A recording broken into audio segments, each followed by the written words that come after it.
Alors, j'ai justement une expérience par rapport à ça, puisque j'ai connu et accueilli des Ukrainiens qui étaient complètement débutants dans la langue. Et l'objectif a, quand on donne des cours de FLE, c'est vraiment déjà de déterminer le niveau de l'élève qu'on a en face. Donc, soit effectivement, c'est vraiment un débutant et il n'y a pas besoin de faire passer de tests particuliers. Si effectivement, il n'est pas complètement débutant, il y a énormément de sites internet qui proposent de faire des tests en ligne pour savoir s'il est plutôt un A1, A2, B1, B2, etc. Ça permet déjà de pouvoir voir vers quoi on va partir, connaître aussi après la personnalité de l'élève, ses objectifs. Est-ce que c'est pour un voyage, pour le travail, pour les études, ses goûts, ses appétences, quelqu'un qui aime le sport, la musique ou autre, pour vraiment aller sur des sujets qui vont le motiver. Parce que sans la motivation, c'est toujours beaucoup plus compliqué. Et puis aussi un vocabulaire qui va lui parler.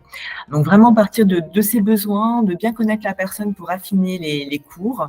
On peut s'aider effectivement de nombreux supports. Il y a beaucoup de choses en ligne, notamment sur TV5 Monde. Il y a beaucoup de ressources aussi, même en livre, qu'on peut aussi utiliser. Et en fonction de l'élève, on peut aussi créer des contenus, des learning apps ou en utiliser qui sont déjà existantes. Et je pense on continue à évoluer en fonction de l'élève et de ses besoins et du retour du feedback qu'on peut avoir de sa part.